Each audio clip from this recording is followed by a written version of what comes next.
The lecture hall smelled of old wood and coffee, familiar scents that had become my sanctuary over the past 3 years. I traced my pen along the margin of my anatomy textbook, outlining the cardiovascular system with practiced precision, while Professor Chen's voice droned on about myocardial infarction. Around me, other students typed notes on laptops or whispered to each other. But I kept my head down, my dark hair falling forward like a curtain between me and the world. 3 rules. That's all I had to follow to maintain this fragile freedom. Don't fall in love. Don't marry. Don't call attention. In exchange, I got to be Hope Rossi here, just another medical student grinding through organic chemistry and anatomy practicals. Not Hope Bonaro, daughter of the most influential capo in the Bianchi Mafia organization that controlled the American underground. My phone buzzed against my thigh, and I glanced down at the screen hidden beneath the desk. Marco, my brother. The text made my stomach clench. Running late. Delay 15 minutes. I texted back quickly. No problem. Library after? His response came immediately. Always, Sorelina. The nickname made me smile despite the constant weight of hypervigilance I carried. Little sister. Marco had been calling me that since I was 3 years old, usually right before he let me win at cards or snuck me extra dessert when our father wasn't looking. Class ended at 3, and I gathered my books with mechanical precision, hyper-aware of the 2 men in dark suits who'd been sitting in the back row for the past 2 hours. They weren't students. They never were. My protection detail rotated every week. Different faces, but always the same watchful presence. Today it was Luca and Giovanni, both seasoned soldiers in my father's organization. The October air hit me as I pushed through the double doors, crisp and tinged with the scent of dying leaves. Campus was beautiful this time of year, all red and gold canopies and students hurrying between classes with scarves wrapped tight against the chill. I could almost pretend I was one of them. Almost. The black SUV waited at the usual spot, 3 blocks from campus where it wouldn't draw attention. I'd learned early that fitting in meant walking like everyone else, carrying coffee like everyone else, laughing at my phone like everyone else. The princess in the ivory tower was too visible. Better to be invisible. Luca opened the rear door as I approached, his expression professionally neutral. Good afternoon, Miss Rossi. I slid into the leather seat, my medical bag heavy on my lap. How's your daughter, Luca? The one with the ear infection? His face softened fractionally. Much better, miss. The antibiotics you suggested worked perfectly. Good. Make sure she finishes the full course, even if she feels better. Giovanni took the driver's seat, and we pulled into traffic with practiced ease. The route changed daily, another security measure, but I'd long since stopped paying attention to where we were going. My mind was already on the evening ahead, study group at 7, then reviewing case studies until midnight. Finals were 3 weeks away, and I needed perfect scores to maintain my scholarship. The scholarship that made me Hope Rossi instead of Hope Bonaro. We'd been driving for maybe 10 minutes when Giovanni's posture changed. Subtle, but I'd learned to read these men like textbooks. His shoulders tightened. His eyes flicked to the rearview mirror more frequently. Luca, he said quietly. Luca was already turning in his seat, his hand moving toward the interior of his jacket. Black sedan, 3 cars back, been with us since the university. My heart kicked into a higher gear, but I kept my voice steady. Are you sure? 4th time this week, Giovanni replied, his knuckles white on the steering wheel. Different car each time. The SUV accelerated smoothly, weaving between lanes with practiced precision. I clutched my bag tighter, watching the city blur past the tinted windows. This wasn't supposed to happen. My father's protection was absolute.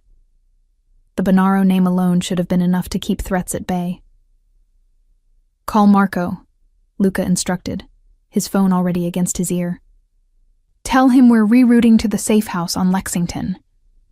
My fingers fumbled with my phone, Marco's number appearing before I'd consciously decided to dial. It rang once, twice, 3 times. "Come on," I whispered. "Pick up." The explosion came from nowhere and everywhere at once. One moment we were accelerating through an intersection. The next, the world was spinning, metal shrieking, glass shattering into 1,000 diamond fragments that caught the afternoon sun. My head cracked against something hard, and darkness swallowed everything. I came to with blood in my mouth and the acrid smell of burning rubber in my nostrils. The SUV was on its side, and I was suspended by my seatbelt, hanging at an awkward angle that made my ribs scream. Every breath felt like knives. "Luca?" My voice came out strangled, barely audible over the ringing in my ears. "Giovanni?" No response. Through the shattered window, I could see pavement and the undercarriage of another vehicle. Smoke was beginning to fill the cabin, thick and choking. Move. I had to move. My fingers found the seatbelt release, and I dropped hard onto what had been the passenger side door, my shoulder taking the impact. Stars exploded across my vision, but I forced myself to breathe through it. Medical training kicked in automatically.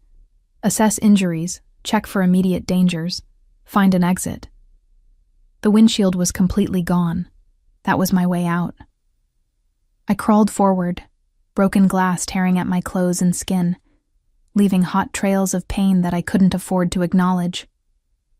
Behind me, I could hear voices shouting in Italian, but the words were distorted, meaningless through the fog in my head.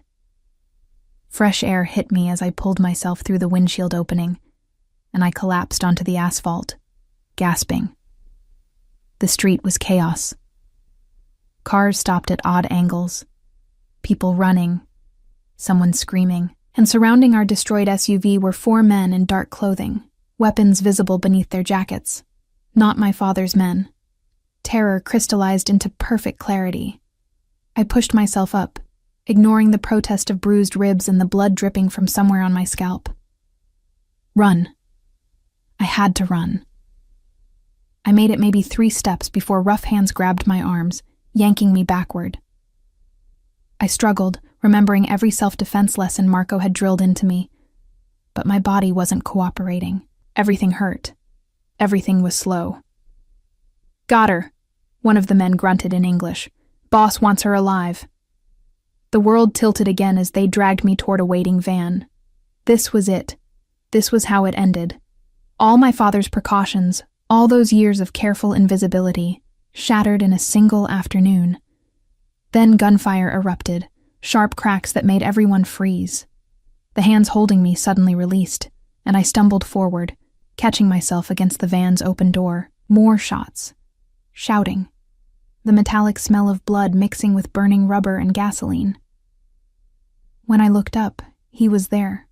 Tall, maybe 6'2", with dark hair pushed back from a face that could have been carved from marble.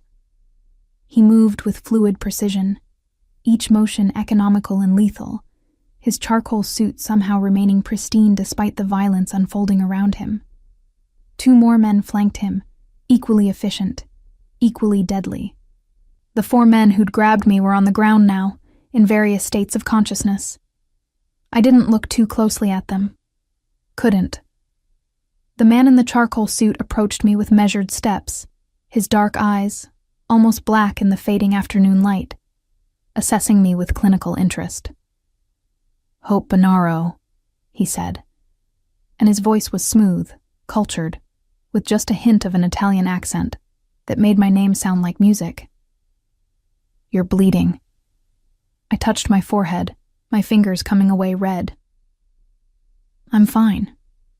His mouth curved into something that wasn't quite a smile. "You're not fine. You're in shock, likely concussed, and there are at least 3 more vehicles full of men who want you dead heading this way." He extended his hand. "Come with me, or stay here and discover what they have planned for the capo's daughter. Your choice." Behind us, sirens began to wail. The choice wasn't really a choice at all. I took his hand. His grip was firm, warm despite the October chill, and he pulled me toward a black Mercedes that had appeared seemingly from nowhere. One of his men opened the rear door, and I slid inside, my legs suddenly boneless. The man in the charcoal suit followed, settling beside me with casual grace. Up close, I could see the details. The precise tailoring of his three-piece suit, the platinum watch on his wrist that probably cost more than a year of my tuition, the small scar along his jawline that suggested he wasn't just another pretty face in an expensive suit.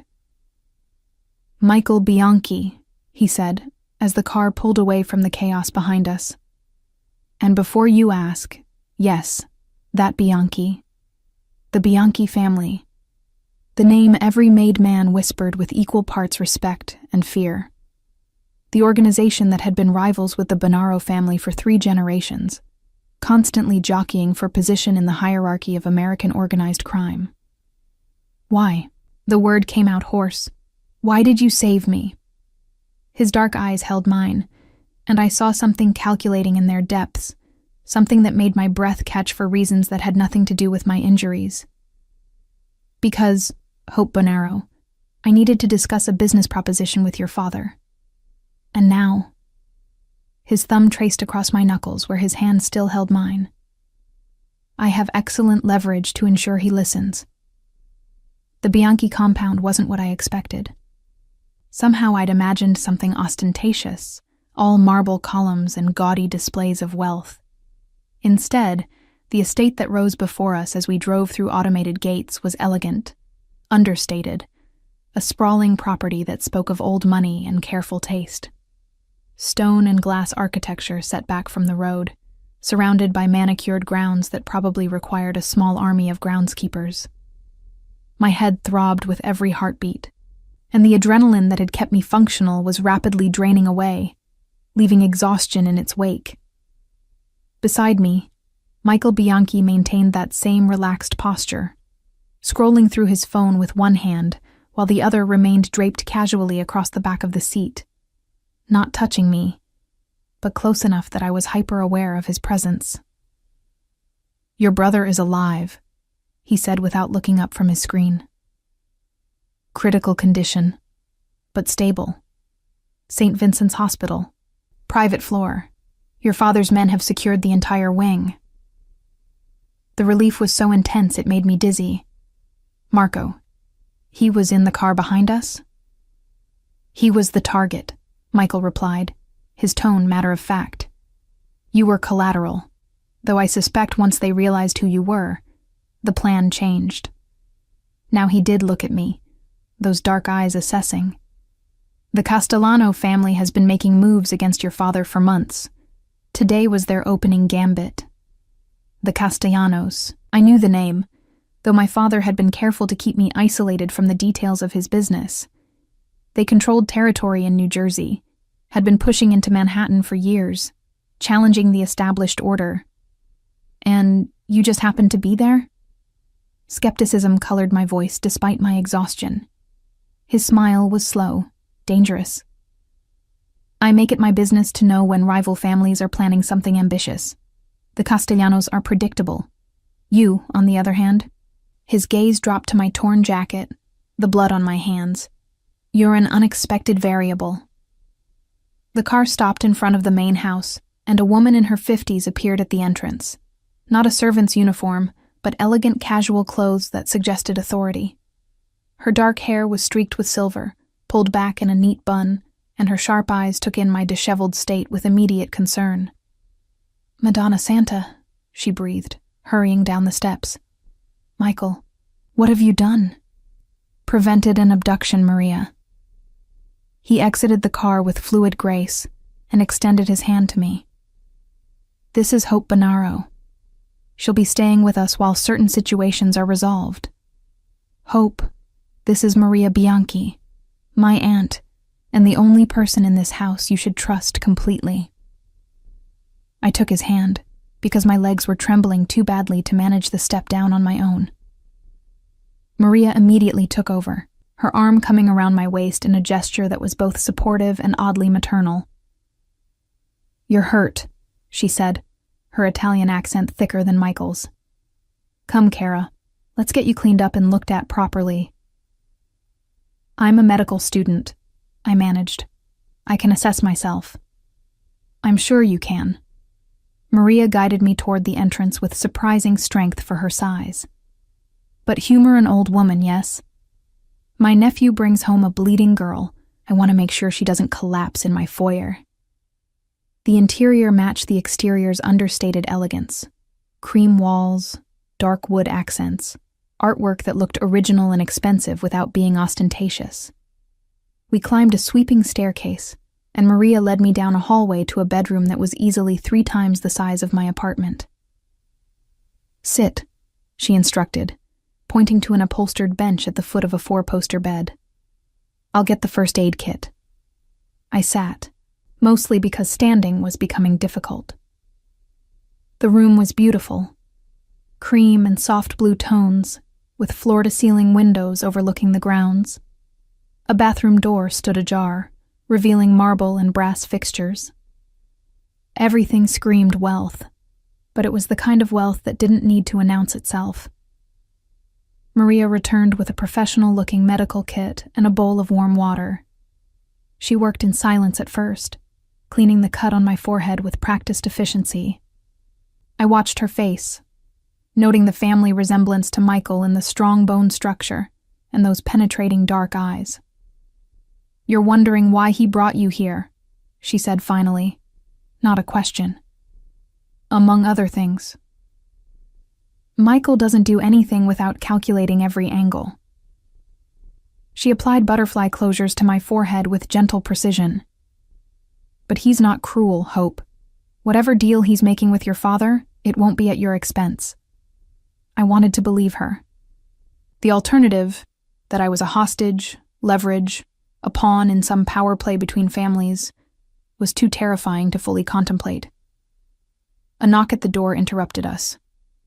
Michael entered without waiting for permission, now changed into dark slacks and a white dress shirt with the sleeves rolled to his elbows. He'd removed his tie, and the top 2 buttons were undone, revealing a glimpse of tanned skin and what looked like the edge of a tattoo. "Your father will call within the hour," he said, leaning against the doorframe with that same casual elegance that seemed to be his default state. "I've sent him proof that you're alive and unharmed." "Proof?" The word came out sharper than intended. He held up his phone, showing a photo that must have been taken moments ago. Me sitting on the bench, Maria tending to my forehead. I looked pale, shaken, but whole. Alive. "He'll want to speak to me," I said. "Of course. And you'll tell him you're being treated well, that you're safe, and that I have a proposition he'll want to hear." Michael's tone remained conversational, but there was steel beneath the velvet. "What you won't tell him is where you are, what security measures are in place, or anything else that might encourage a rescue attempt that would put you in danger. You're holding me hostage. I'm protecting you." He pushed off from the doorframe and crossed to where I sat, crouching down so we were at eye level. This close, I could smell his cologne, something with notes of cedar and bergamot that was probably Italian and definitely expensive. "The Castellanos won't stop because today failed. They'll try again, and your father's resources are stretched protecting your brother. Here, you're safe. Here, you're valuable for reasons beyond your last name." "What reasons?" His smile was slow, deliberate. "That's between your father and me, Bellezza. For now, rest. Recover. Let Maria take care of you. Tomorrow we'll discuss the terms of your stay." He rose and moved toward the door, Maria following with a meaningful look that suggested she wanted to speak with him privately. But I called out before they could leave. "Michael." He paused, looking back over his shoulder. "Thank you for saving me." Something flickered in those dark eyes, surprise maybe, or satisfaction. "Don't thank me yet, Hope. You don't know what I'm going to cost your father." After they left, I sat in the quiet elegance of that borrowed room and finally allowed myself to process everything. The attack, Marco in critical condition, being rescued by Michael Bianchi of all people, the careful dance of power and protection and calculation. My phone buzzed. My father. I answered on the second ring. Papa. Hope. His voice was rough with emotion he rarely showed. Tell me you're unharmed. Bruised, shaken, but okay. Marco. We'll survive. I have the best surgeons, the best care. You don't worry about Marco. A pause. This man, Michael Bianchi, he's treating you well? I glanced around the luxury bedroom, remembered Maria's gentle care, Michael's clinical but not unkind efficiency. Yes, he says he has a proposition for you. Another pause, longer this time. I know what he wants, figlia mia, and I've already agreed. Something in his tone made my stomach clench. What did you agree to? We'll discuss it when you come home. For now, you do what he says, yes? You stay safe. Let me handle this. Papa. I love you, Hope. Everything I do, everything I've ever done is to protect you and your brother. Remember that. He ended the call before I could respond, leaving me staring at the phone with a growing sense of dread. My father had made a deal with Michael Bianchi. A deal that somehow involved me. 3 rules. Don't fall in love. Don't marry. Don't call attention. I had a terrible feeling that at least one of those rules was about to be broken, and I wouldn't have any say in which one. Morning came too early, pale sunlight streaming through windows I'd forgotten to cover. I woke disoriented, my body one massive bruise, my mind still foggy from whatever painkillers Maria had insisted I take the night before. For a moment, I didn't remember where I was. Then it all came rushing back. The attack, Michael Bianchi, my father's cryptic words. I know what he wants, figlia mia, and I've already agreed. A knock at the door pulled me from spiraling thoughts. Come in, I called, my voice rough. Maria entered carrying a tray. Coffee in a delicate porcelain cup, fresh fruit, what looked like homemade pastries. Buongiorno, cara. How are you feeling? Like I was in a car accident. I pushed myself up to sitting, wincing at the protest from my ribs. But alive, which is better than the alternative. Indeed. She set the tray on the nightstand and handed me the coffee. It was perfect, strong, just the right temperature with a splash of cream. Michael would like to speak with you this morning. After you've eaten, showered, there's clothing in the closet that should fit. I glanced at the closet door. How did you know my size? Her smile was knowing. Michael is very thorough when he wants to be. Breakfast first, yes? Then we'll see what my nephew has planned. After she left, I took my time with the coffee and pastries, letting the caffeine slowly restore something like normal function to my brain. The shower helped more, hot water sluicing away the dried blood and grime, though it couldn't do anything for the spectacular bruising across my ribs and shoulder. The closet, when I finally investigated it, held clothes in exactly my style and size. Nothing ostentatious, simple jeans, comfortable sweaters, a few dresses that were elegant without being formal. Everything still had tags, designer labels that made my stomach clench. This hadn't been thrown together overnight. This had been prepared, planned. How long had Michael Bianchi been planning whatever this was?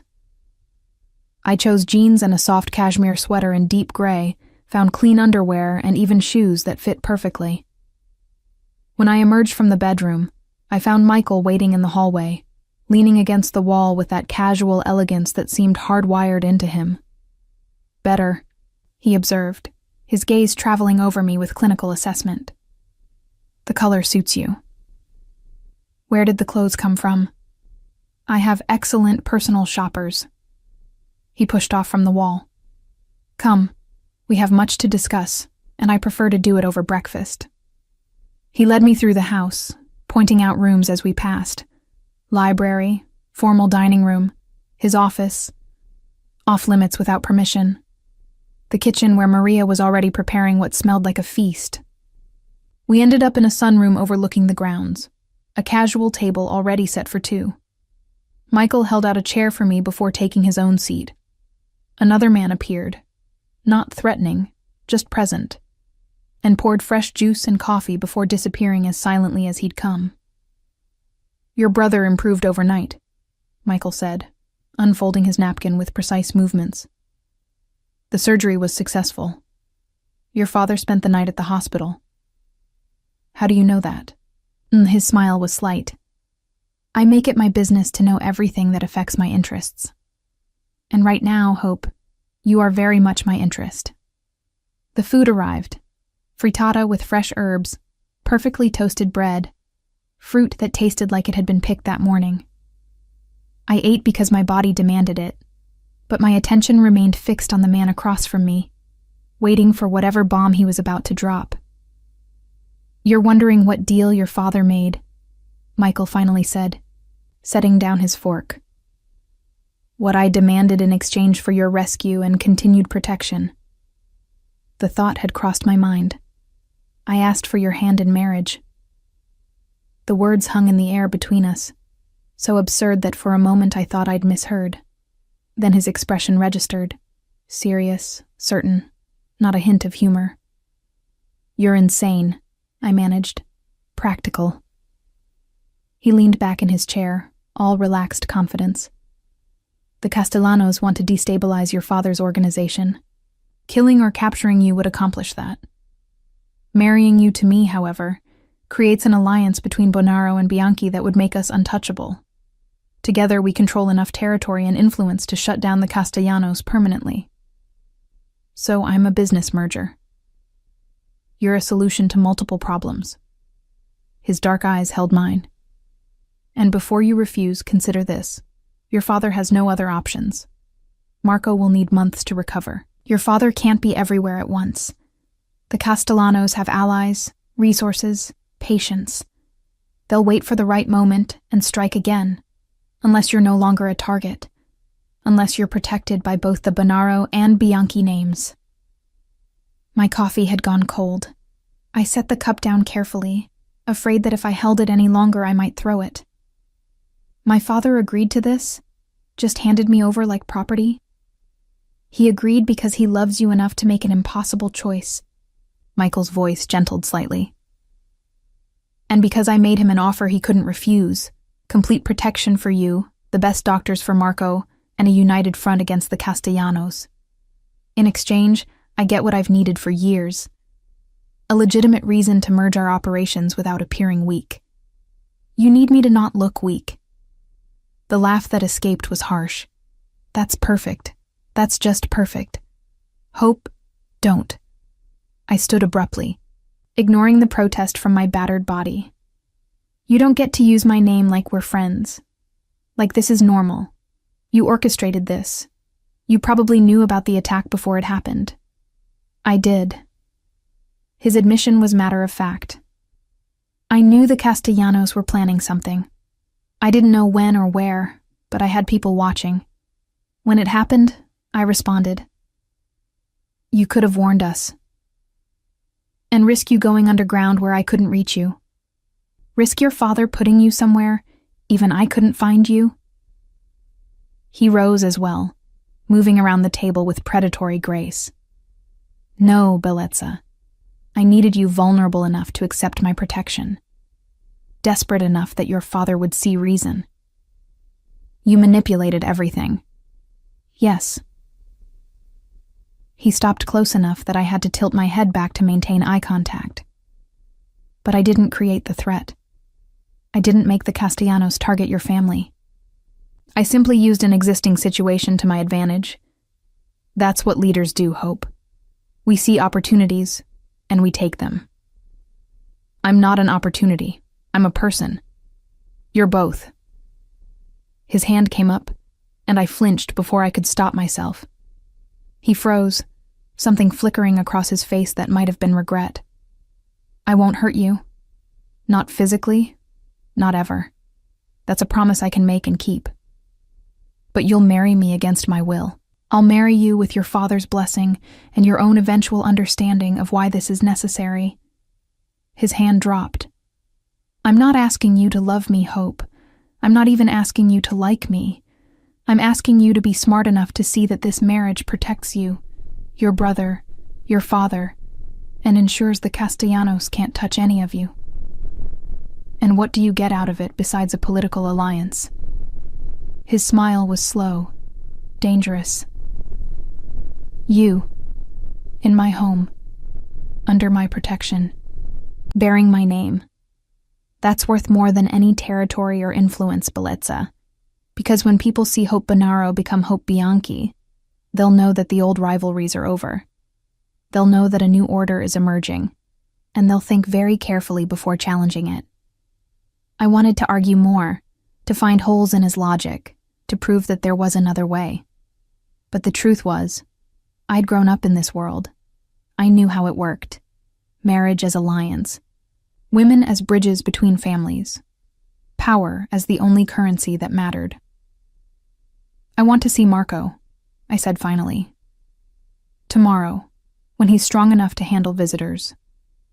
I want to finish my degree. You'll have whatever resources you need, private tutors if necessary, but preferably you'll continue at the university once it's safe. I stopped, not sure what I wanted anymore. Michael stepped closer, his hand finally making contact, fingers tracing along my jawline with surprising gentleness. You want freedom. I understand that. But freedom in our world is an illusion, Hope. We're all bound by obligations, by family, by blood. The only choice is who we allow to hold those chains. His thumb traced across my lower lip. I'm offering to hold yours carefully, to protect what matters to you, to give you the room to be who you want to be, within the boundaries that keep you alive. That's not freedom. No, he agreed, but it's the best I can offer, and it's more than the Castellanos would give you if they got their hands on you. The reminder of what waited outside these walls made my stomach clench. Michael was right about one thing. I had no good options. Only choices between bad and worse. I need time, I said. To think, to process. You have until tomorrow evening. Then I'll need your answer. He stepped back, giving me space. Maria will show you the library. I think you'll find it has an excellent collection of medical texts, among other things. Consider it your sanctuary while you decide. And if I say no, then I'll protect you anyway, for as long as I can. But your father's deal stands. The alliance will happen. The only question is whether you're an active participant or a resentful prisoner. His expression softened fractionally. I'd prefer the former, Hope, but I'll accept the latter if that's what it takes to keep you alive. The library was everything Michael had promised and more. 3 floors of floor-to-ceiling bookshelves, comfortable reading nooks with leather chairs, and windows that flooded the space with natural light. I found the medical section easily, comprehensive texts on everything from anatomy to surgical techniques, including several rare editions that should have been in museums. I pulled down a volume on cardiovascular surgery and settled into a window seat, trying to lose myself in diagrams of the human heart.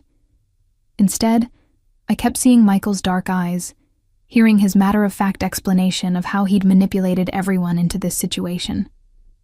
I needed you vulnerable enough to accept my protection. The cold calculation of it should have repulsed me. Would have repulsed me if I'd been anyone else. But I'd grown up in this world, daughter of a man who made similar calculations daily. The difference was that my father had always presented his decisions as protection, as love. Michael just presented them as strategy, which was more honest. You're thinking too hard. Maria's voice made me look up. She'd entered so quietly I hadn't heard her. That's not always wise in this house. Is anywhere safe to think? The library, the gardens when weather permits, your room. She settled into the chair across from mine. Michael has made it clear that your privacy is to be respected. No surveillance in the spaces he's designated as yours. How generous. It is, actually. Her expression turned serious. My nephew is many things, Hope. Calculating, ambitious, sometimes frighteningly intelligent. But he's not cruel. If he says you'll have freedom within boundaries, he means it. I set the book aside. Did you know about his plan to force this marriage? I knew he was considering an alliance with the Bonaros. I didn't know he would be so direct in his approach. She smiled slightly. Michael doesn't believe in wasting time. When he sees what he wants, he takes it. And he wants me. He wants stability. He wants to consolidate power before his rivals can prevent it. He wants to protect territory and establish dominance. Maria paused. But yes, Kara, I think he also wants you. I've never seen him go to such lengths for purely strategic reasons. That's supposed to make me feel better? It's supposed to help you understand what you're dealing with. She leaned forward. You have a choice, Hope. Not the choice you want. Freedom, independence, control over your own life. But a choice nonetheless. You can marry Michael as an enemy, making every day a battle. Or you can marry him as an ally, finding what common ground you can while maintaining your sense of self. Those are terrible options. Welcome to our world. Her smile was sad. We women learn early to make the best of impossible situations. Your grandmother did. Your mother would have, if she'd lived. Now it's your turn. The mention of my mother, who I barely remembered, sent an unexpected pang through my chest. She died when I was 6, supposedly in a car accident, but I'd overheard enough whispered conversations to suspect the truth was more complicated. Did you know my mother? I met her once, at a gathering between families. She was beautiful, kind, and utterly terrified of your father's world. She never adjusted, never found peace with what her life had become. Maria's gaze held mine. Don't make her mistake, Hope. Don't spend your life fighting reality. Accept what you must accept, and then carve out whatever happiness you can within those constraints. After she left, I remained in the library for hours, alternating between medical texts and my own spiraling thoughts. The building had been designed for sound containment.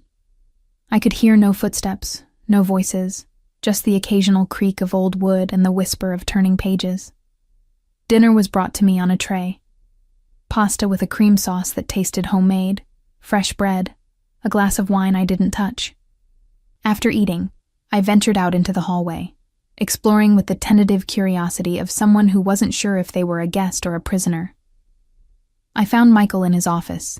The door open despite his earlier declaration that it was off limits. He was at his desk, shirt sleeves rolled up, tie discarded, reading what looked like financial documents with fierce concentration. The desk lamp cast dramatic shadows across his face, emphasizing the strong line of his jaw and the slight furrow between his brows. Are you going to stand in the doorway all evening, or are you going to come in? He asked without looking up. I stepped inside, noting details, more books, a chess set on a side table, photographs on the wall showing what must have been previous generations of Bianchis. How did you know I was there? Your perfume. Something with vanilla and honey. Now he did look up, setting down his pen. You're not wearing any right now, but the scent lingered from earlier. You stood in that exact spot for approximately 30 seconds before I spoke. That's unsettling. That's awareness. It keeps you alive in my line of work. He gestured to one of the leather chairs facing his desk. Sit. You look like you have questions. I sat, because standing felt too much like a confrontation I wasn't ready for. Tell me about your parents. The request clearly surprised him. Why? Because I'm apparently going to marry into this family. I'd like to know what I'm getting into. He leaned back, steepling his fingers. My father died when I was 15. Heart attack, though there were rumors it wasn't natural. My mother remarried within a year. a man from the Chicago organization who consolidated his power by absorbing what remained of my father's territory. That's why you're so focused on consolidation. You watched someone else do it to your family. Perceptive. His smile was slight. Yes, I spent my teenage years watching my stepfather dismantle everything my father built, piece by piece, deal by deal. He kept me around because it amused him to have the former heir serving as errand boy. When I turned 21, I killed him. The casual admission should have shocked me. It didn't. And your mother? Died the same night. Officially of grief, though the doctors noted she'd been taking increasing amounts of medication for months. I suspect she'd been planning it, waiting for me to old enough to act. He paused. Maria is my father's sister. She took me in after, helped me rebuild what was left, taught me that power without patience is just violence. Is that what this is? Patience. This is strategy. The Bonaros and Bianchis have been rivals for 3 generations, Hope. That rivalry has cost both families territory, influence, and blood. Your father sees it. I see it. The only question was how to end it without one family destroying the other. He rose, moving around the desk to lean against it, close enough that I had to look up to maintain eye contact. You're the answer to that question. I'm a person, not an answer. You're both, and the sooner you accept that, the easier this will be. I stood as well, refusing to let him have the height advantage. What if I say no tomorrow? What's your plan then? I'll convince your father to install you in a secure location, somewhere the Castellanos can't reach. You'll live under constant guard, unable to finish your degree, unable to have anything resembling a normal life. And when your father eventually dies, which in our world he will, you'll be alone. Without protection. Without options. His hand came up, fingers tracing along my jawline. Or you marry me. You keep your name. Keep studying. Keep the freedom to be who you want to be. The only difference is, you have my protection instead of your father's. My name instead of being unmarried Bonaro. And what do you want from me in return? His smile was slow, dangerous, seductive in a way that made my breath catch despite everything. Your presence at my side, your intelligence applied to problems we face, your medical knowledge, which I've learned is considerable despite your youth. His thumb traced across my lower lip. And eventually, when you're ready, everything else that comes with marriage. The implication was clear. He wanted me physically, not just politically. The realization sent heat through me that had nothing to do with anger. I need to think, I said, my voice shakier than I wanted it to be. Then think, Belitza. You have until tomorrow evening. He stepped back, releasing me from whatever spell his proximity had woven. But know this. I don't share. I don't wait indefinitely, and I always get what I want. The question is whether you'll make this easy or difficult. I fled before he could say anything else, before the treacherous part of me that responded to his dark eyes and dangerous charm could make choices my rational mind would regret. That night, I dreamed of my mother. She was sitting beside my childhood bed, stroking my hair the way she used to when I was small. In the dream, she spoke words I couldn't quite hear, but her message was clear. Survive, figlia mia. Whatever it takes, survive. I woke with tears on my face and a decision crystallizing in my chest. Michael Bianchi was offering me survival. Not happiness, not love, not freedom, but survival with dignity. In our world, that was more than most women got. Tomorrow evening I would give him my answer.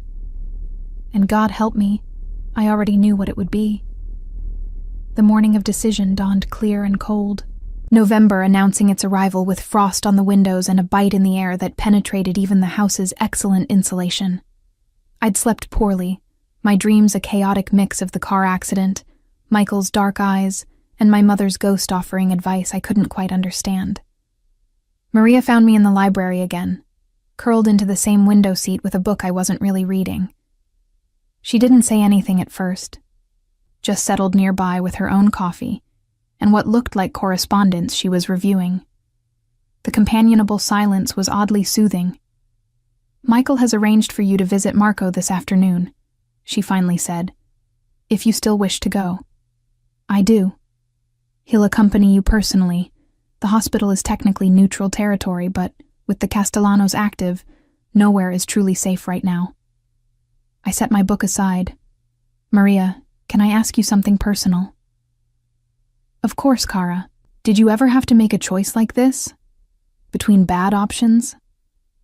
Her smile was sad, knowing. I was 17 when my father arranged my marriage to Antonio Romano. He was 43, a widower with 3 grown children. I'd never met him before our wedding day. She paused, sipping her coffee. I hated him for the first year, hated my father for selling me, hated the world that gave me no choice. Then Antonio died, heart attack during a business meeting, and I was free. I'm sorry. Don't be. In those 10 years, I learned that survival isn't just about staying alive. It's about finding moments of joy in impossible circumstances. Antonio wasn't cruel, just indifferent. When I stopped fighting reality and started accepting it, I found I could carve out a life for myself within the marriage. His money gave me freedom to pursue interests he didn't care about. His name gave me protection. His indifference gave me privacy. You're saying I should accept Michael's proposal. I'm saying that fighting every battle means you lose the war. Choose which fights matter, Hope. Save your strength for those. Let the rest go. At noon, Michael appeared in the library doorway. He'd changed into a perfectly tailored dark suit that screamed money and power, his hair styled back, every inch the dangerous man he was. Ready? The drive to St. Vincent's was quiet. Michael sat beside me in the back of an armored SUV. Yes, armored. I'd noticed the reinforced panels and bulletproof glass, working on his phone while I stared out the window at the city passing by. You're nervous, he observed without looking up. Marco and I have always been close. Seeing him injured will be difficult, Michael finished, but necessary. He needs to know you're safe. The hospital's private floor was locked down like a fortress. Men in suits at every entrance, security cameras visible at every angle, doctors and nurses who moved with the efficiency of people who knew they were being watched. Michael's hand settled at the small of my back as we walked, a gesture that probably looked protective to observers, but felt like a claim of ownership. Marco's room was at the end of the corridor, 2 more guards flanking the door. Inside, my brother lay in the adjustable bed, bandages wrapped around his torso, IV lines running into both arms, his face pale but alert. Sorelina, he breathed when he saw me, and his smile was weak but genuine. You're okay. I crossed to his bedside, taking his hand carefully. I'm okay. You're the one who got shot. Just twice. Nothing vital. His attempt at humor fell flat. Papa told me what happened, that Bianchi saved you. I glanced back at Michael, who'd positioned himself by the door, giving us space but clearly listening to every word. He did. And the deal Papa made? Marco's eyes moved between us. Is it what I think it is? Your sister and I are engaged, Michael confirmed, his tone casual. The announcement will be made publicly once you're well enough to attend the ceremony. Marco's hand tightened around mine. Hope, you don't have to. Yes, I do. I cut him off gently. We both know how this works, Marco. Papa made the best choice he could. Michael is offering protection we desperately need right now. He's also getting everything he's wanted for years, Marco said, his gaze sharp on Michael. Control over Bonaro territory, alliance with our connections, legitimacy for his operations. And a wife worth more than all of that combined, Michael interrupted, pushing off from the doorframe. Your sister isn't a business transaction, Marco. She's the future of both our families. Treat her as such. The rebuke, delivered so casually, made my breath catch. Marco looked equally surprised, his expression shifting to something thoughtful as he studied Michael with new assessment. You actually mean that? Marco said slowly. I don't say things I don't mean. Michael moved to stand beside me, his hand once again finding my back. Hope will have everything she needs. Education, freedom within reasonable security parameters, respect. The only thing she won't have is the option to refuse. Bastard, Marco muttered, but without real heat. Realist. Michael's smile was slight. Your family couldn't protect her, Marco. I can. That's all that matters. We stayed for another hour, Marco extracting promises from me that I'd finish medical school, that I'd visit regularly, that I wouldn't let Michael completely control my life. I made the promises because they comforted him, even though we both knew how fragile they were. On the drive back, Michael broke the silence. You haven't given me your answer, because you already know what it is. Perhaps, but I want to hear you say it. I turned to face him properly. I'll marry you. I'll play the role you need me to play, stand beside you at public events, help build whatever alliance you're creating.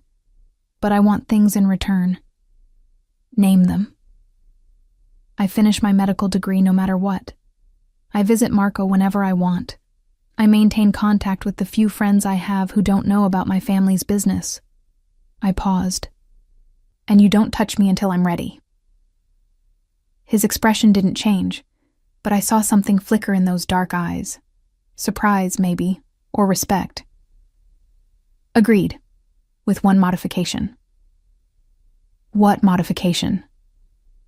I don't touch you intimately until you're ready, but we'll share a bed, share space, present as a married couple in all ways except the physical. I need people to believe this is real hope. That means proximity, casual affection, the appearance of a genuine relationship. Heat crept into my cheeks.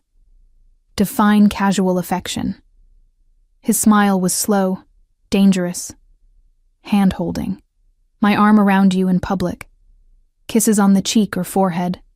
The kind of touches that suggest I'm your husband and you're my wife. He leaned closer. Nothing you're not ready for, but enough that no one questions our arrangement. And in private? In private, we negotiate boundaries like adults.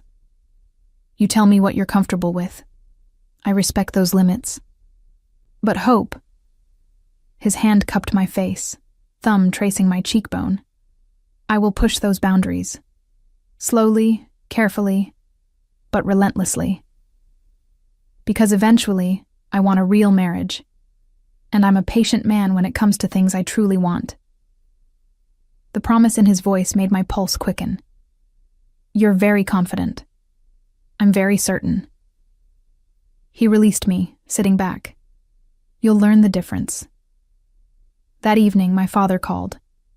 I answered in my borrowed room, Maria having given me privacy for the conversation.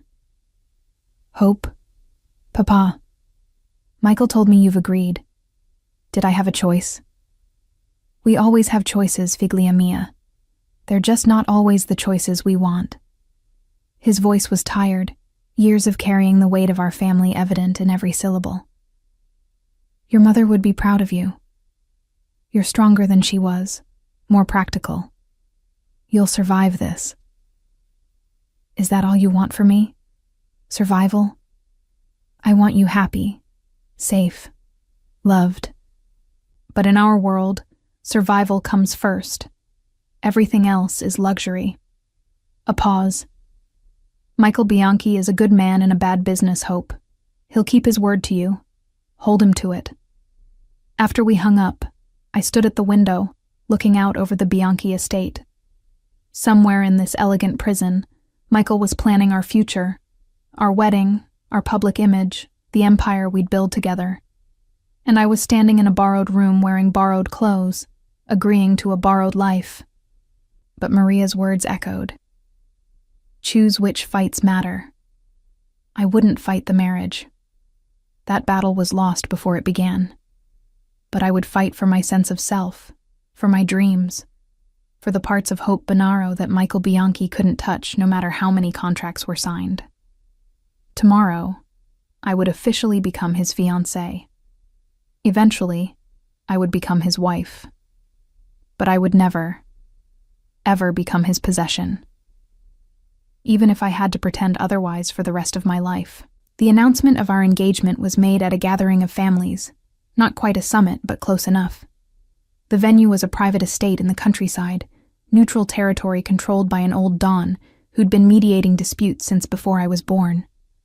Michael had explained the politics during the drive. Appearing together publicly would signal to the Castellanos that their window of opportunity had closed.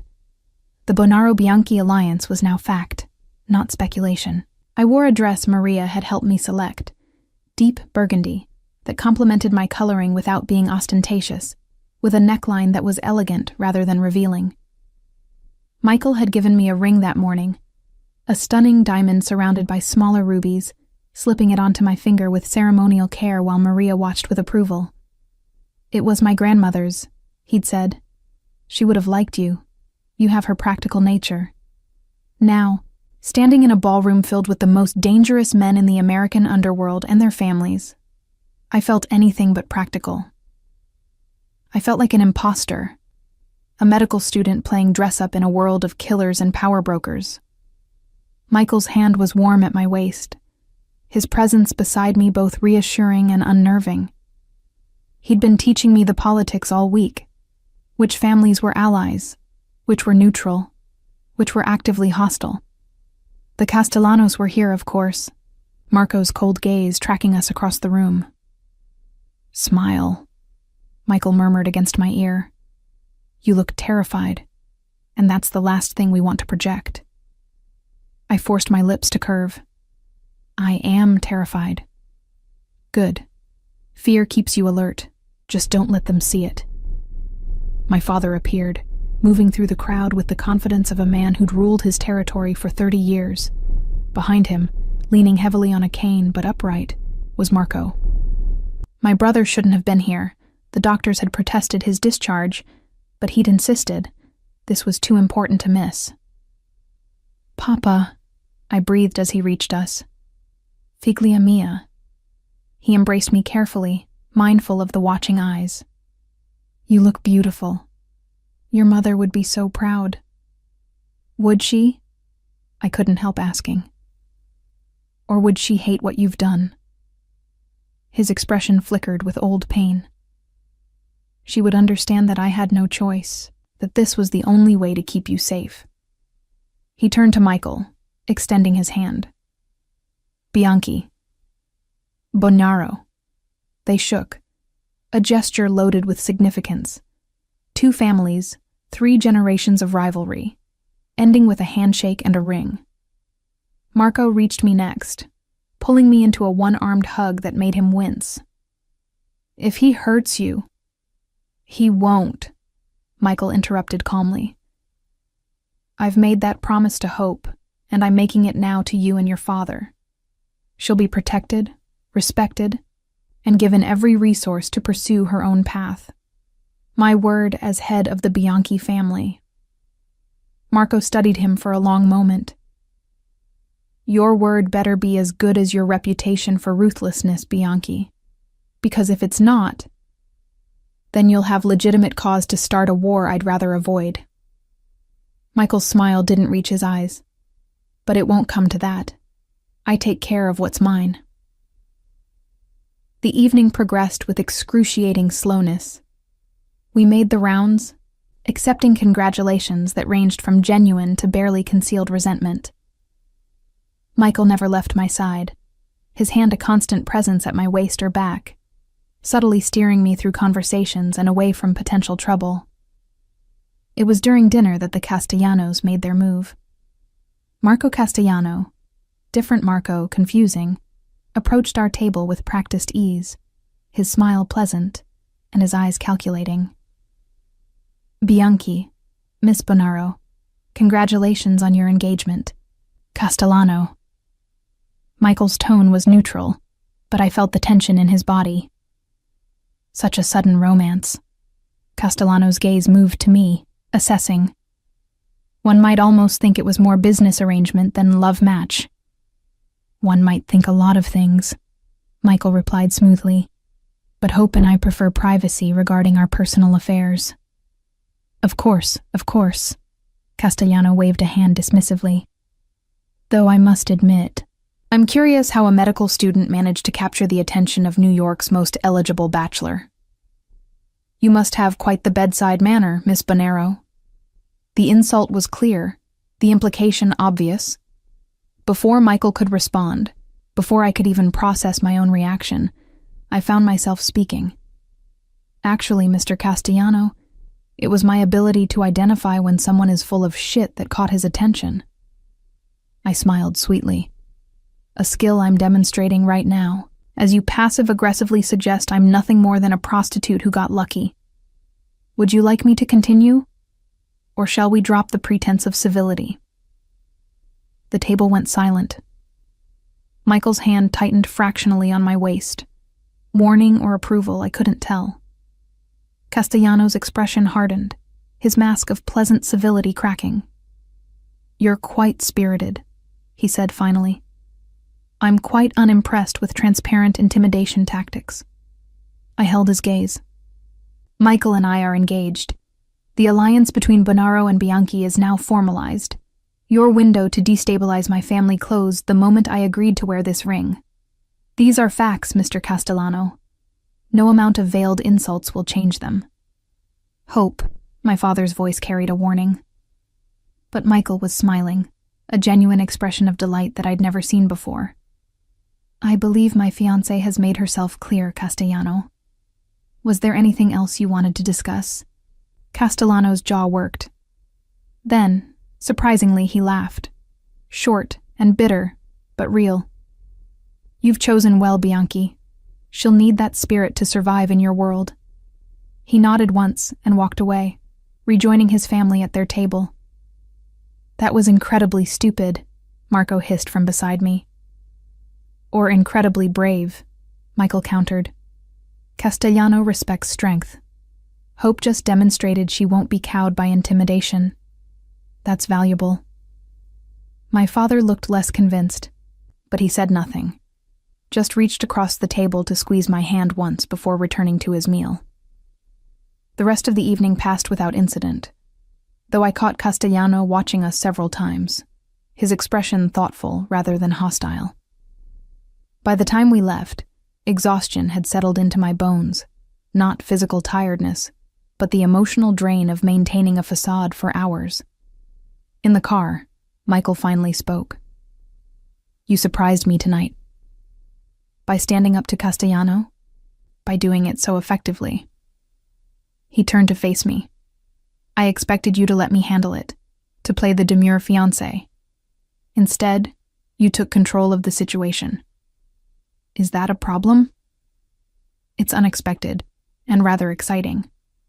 His smile was slow, dangerous. You're not going to be the quiet, compliant wife I expected, are you?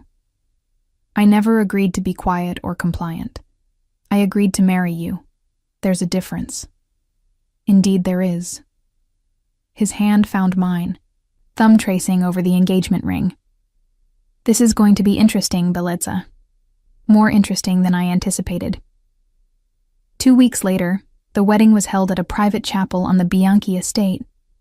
It was small by mob wedding standards. Only immediate family and closest allies. Less than 50 people. I wore a simple ivory dress, elegant but not elaborate.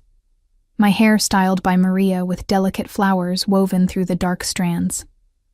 My father walked me down the aisle, Marco standing beside Michael as an honored witness to the union of our families.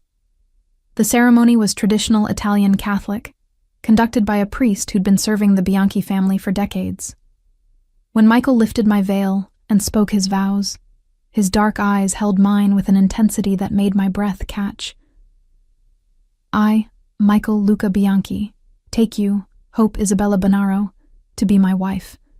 I promise to protect you with every resource I possess, to honor your intelligence and strength, and to build with you something stronger than either of our families have ever known. My own vows felt inadequate by comparison.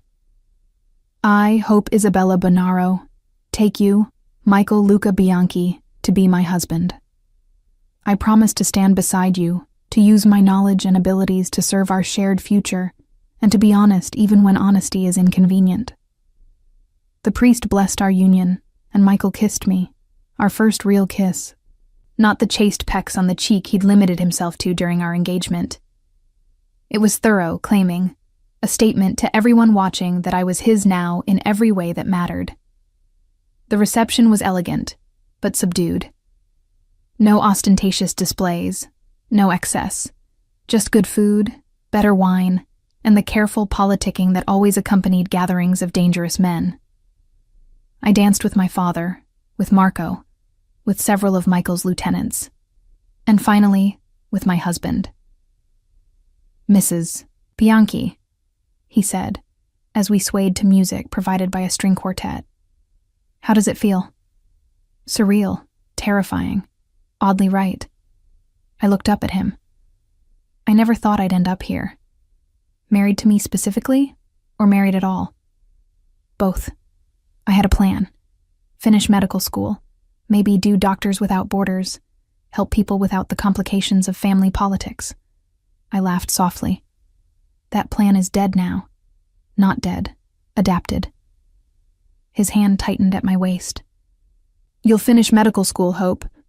And when you do, we'll find ways for you to help people that don't involve leaving my protection. Clinics in our territory, perhaps. Medical support for families who can't afford proper care. Your knowledge doesn't have to be wasted just because you're my wife. The gesture, small but significant, made something in my chest loosen. You mean that? I always mean what I say to you. He leaned down, his lips brushing my ear. I told you I wanted a real marriage, Bellezza. That means supporting your dreams, not crushing them.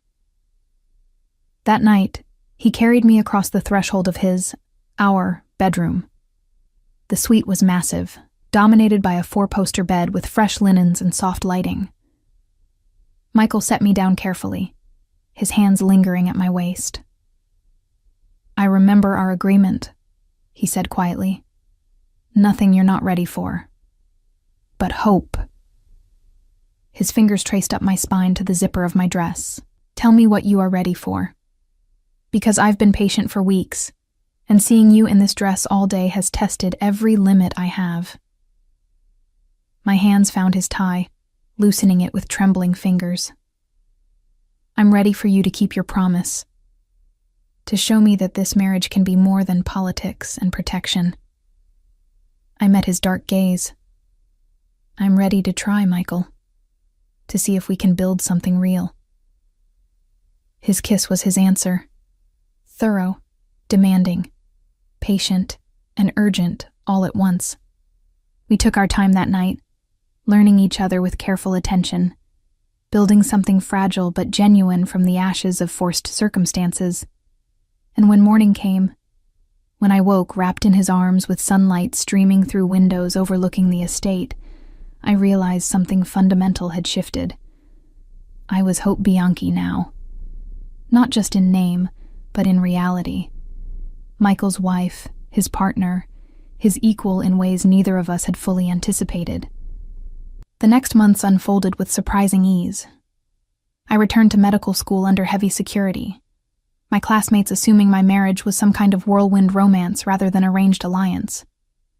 Michael kept his promises.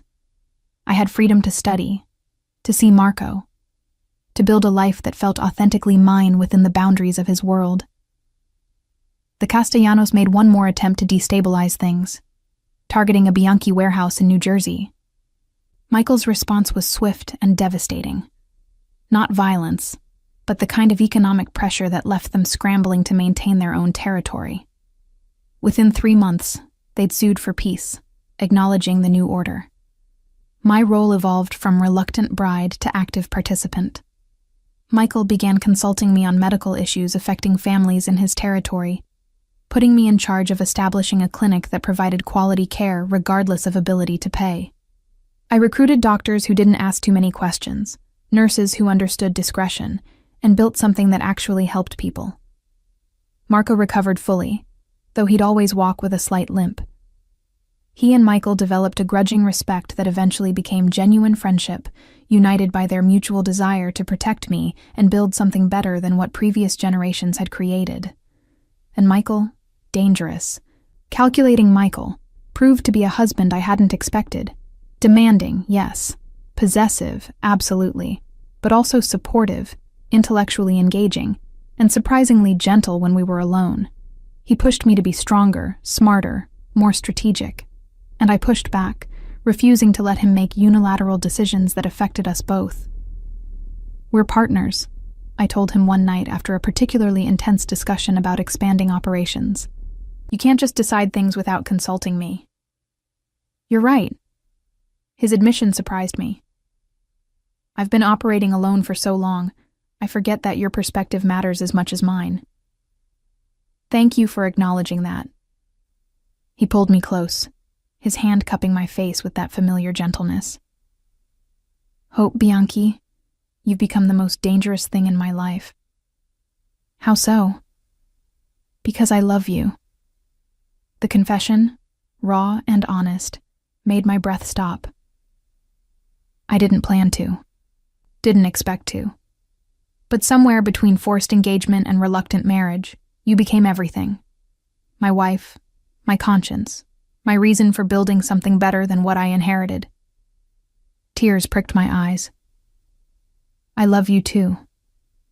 God help me, but I do." His kiss was answer and promise and beginning all rolled into one. We'd started as strangers forced together by circumstances neither of us controlled. We'd become partners through necessity and choice. And somehow, impossibly, we'd become lovers who'd chosen each other despite everything. The world we lived in was still dangerous, still morally complex, still built on foundations I didn't always agree with. But within that world, we'd carved out something genuine, something worth fighting for.